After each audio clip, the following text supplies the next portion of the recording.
Hello, welcome back po. Thank you sa inyong lahat, sa ating mga subscribers. At welcome sa isa na namang video. At ang ating pong topic ngayon ay tungkol dito sa tanong ng ating mga subscribers. So meron pong nagtatanong dito, si Sir Junicio Pical. Ang sabi niya, Sir, paano po ang expedite processing ng CMAS book daw or ng ating SRB?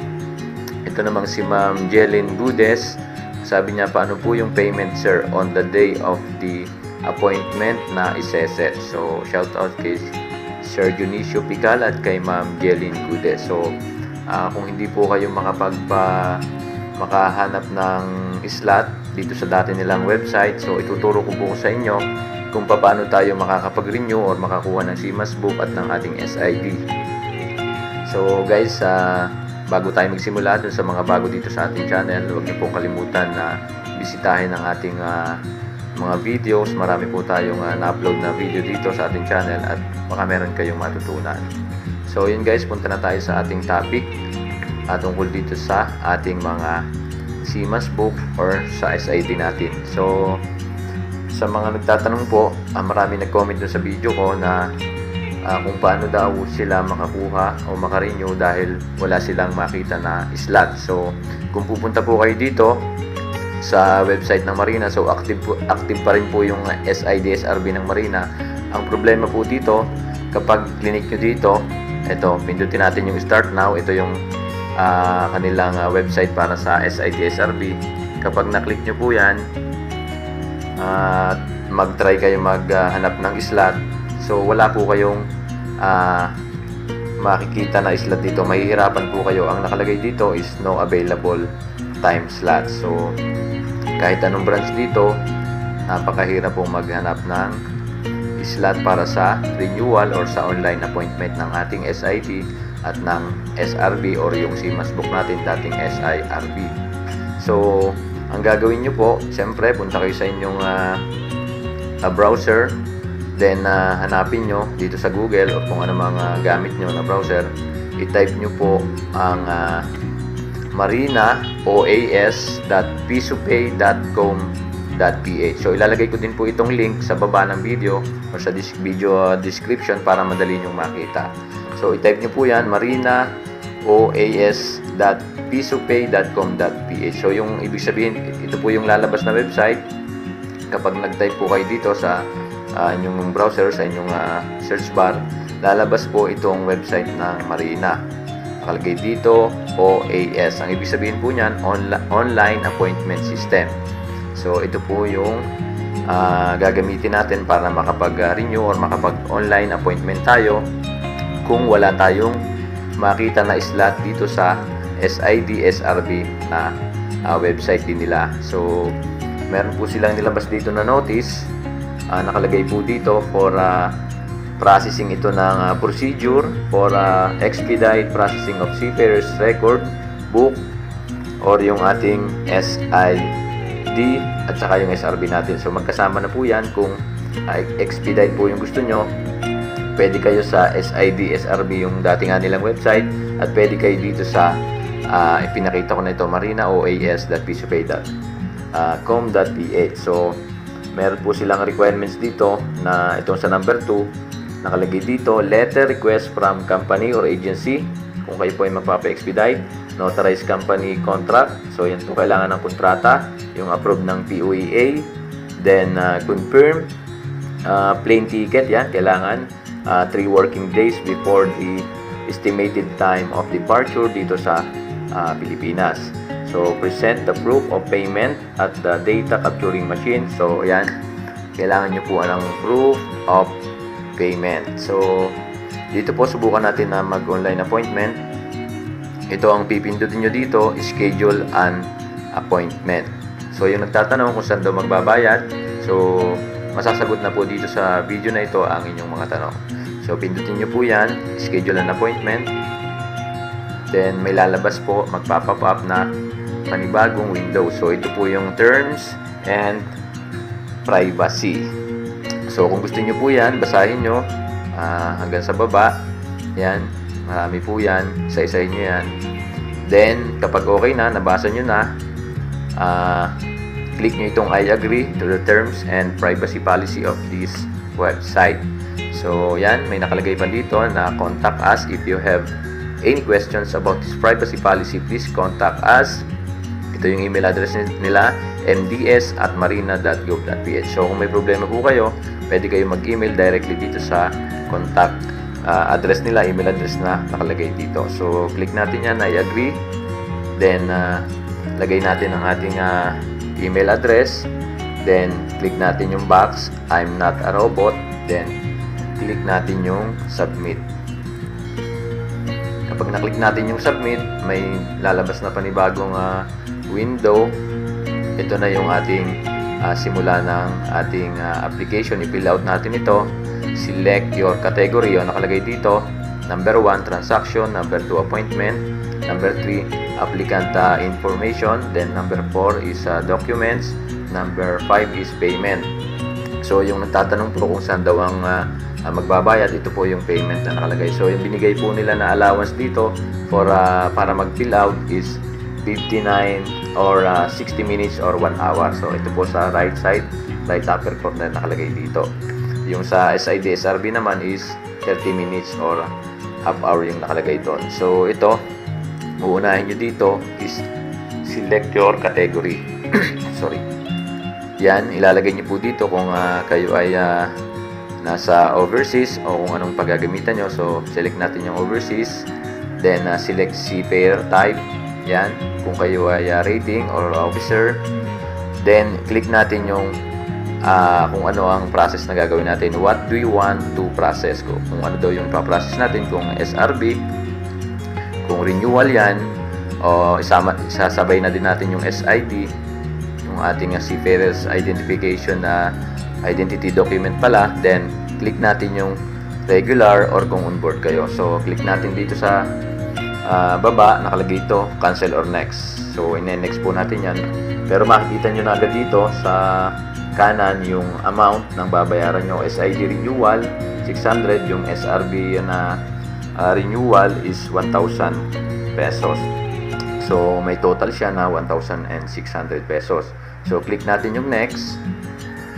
Yan, ito yung lalabas. Pipili kayo ng set your appointment schedule. So, select Marina site you wish to visit. So, yan, kung ano daw branch ng Marina ang gusto nyong magpa-appointment. So, click natin, try natin yung Batangas. So, nasa inyo yan kung saan kayo malapit. So, yan, may nakalagay na address dito. Then, makikita nyo dito ang schedule. Pipili tayo ng schedule dito. So, titingnan natin yung mga slot na nakalagay dito. Yan, ibig sabihin ng green is open slot pa yan. Tapos yung white is wala silang office diyan, no office. Yan, nakalagay naman dito. Yung red is closed. And yung iba naman na gray is other month. So, click natin yung 10. Ito, yung green sa 10 pinakauna. Click natin yan. Then, may lalabas na panibagong window. Yan, click natin kung anong gusto natin na slot. Yan, meron pang natitira na 3 slot. So, click natin yan dito. Depende sa inyo kung anong gusto nyo yan, kung anong gusto nyong oras. So, 8 to 9 AM itong pinili ko. Click next. Then, magpipill up po kayo dito. Fill out ninyo itong lahat. Yan, lahat ng kailangan dito. Fill out natin yan. So, kailangan dito ng ating SID number. So, 9 digits po yan. So, try lang natin ito dahil tutorial lang po ito. Lagyan lang natin ng mga numbers. So 1, 2, 3, 4, 5, 6, 7, 8, 9. So yan, 9 digit. Then pipili tayo ng ating date. Lagyan natin ng date para maalis yung red. Yan. Then dito sa SRB natin, 8 to 9 digit. 2, 3, 4, 5, 6, 7, 8. Ang ilalagay nyo po dito ay yung inyong mga number ng inyong SRB or ng CMAS book. So, yung sa akin po, example lang nilagay ko dito para meron tayong ma-fill out dito. So, yan. Kumplituhin nyo po yung mga nakalagay dito. Lahat na may red asterisk. Yan po ang kailangan nyong i-fill out. So, yan. Kapag kompleto na lahat ng naka-red, click natin yung next sa baba. So madali lang naman yan, personal information lahat yan. Click natin yung next.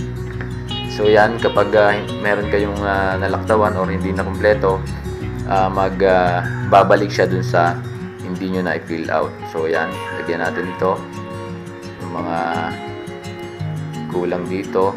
So tutorial lang po ito. So yung ilalagay ko mga details is kung ano lang yung ilagay ko dito. So yan, select ng ating country, siyempre Philippines, region.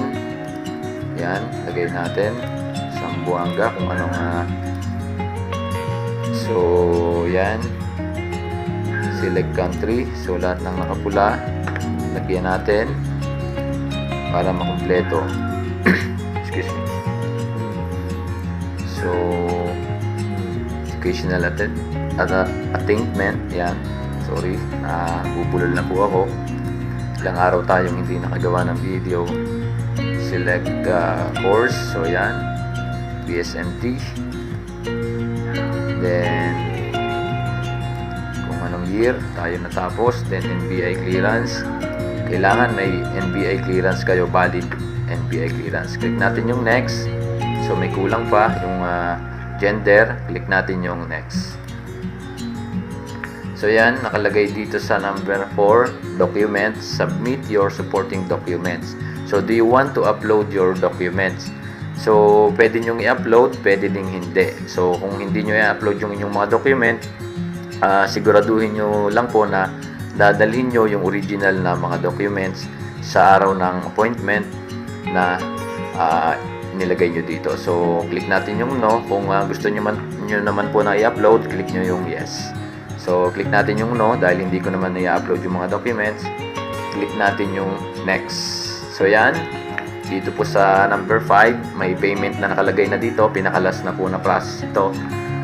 Pipili kayo dyan kung meron kayong credit card or debit card. Ito sa pinakauna.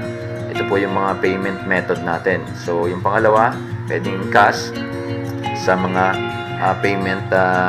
Ito sa partner nila dito, merong 7-Eleven, LBC, yan, Cebuana.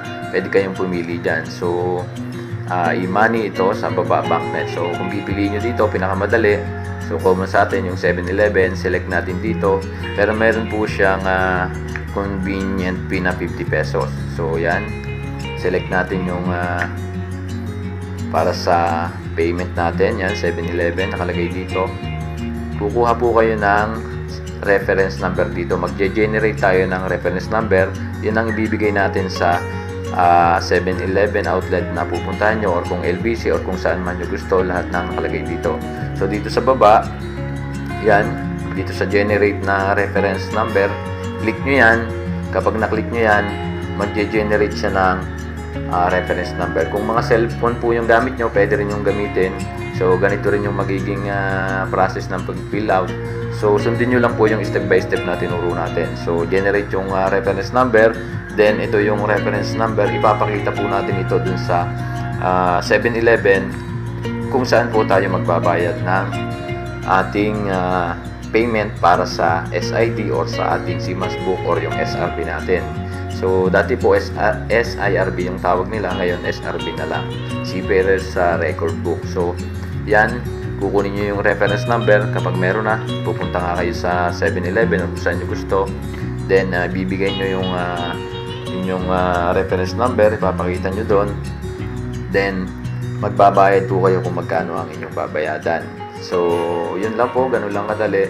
Then pwede na kayong pumunta. Kapag bayad na kayo, ipapakita nyo yung inyong payment na galing sa 7-Eleven. Yun ang ipapakita nyo sa branch ng Marina kung saan kayo nagpa-appointment.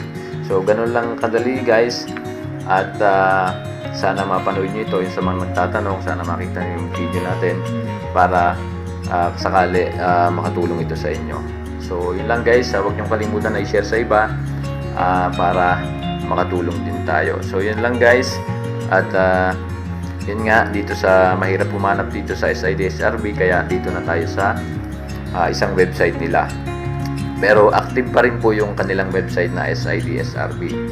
Pero mahirap po maghanap ng slot doon, kaya dito tayo sa Marina Online Appointment System, pisupay.com.ph. So napakadali dito guys. At madali kayo makahanap ng slot. So, yun lang guys, i-share nyo sa iba at thank you and God bless sa inyo lahat.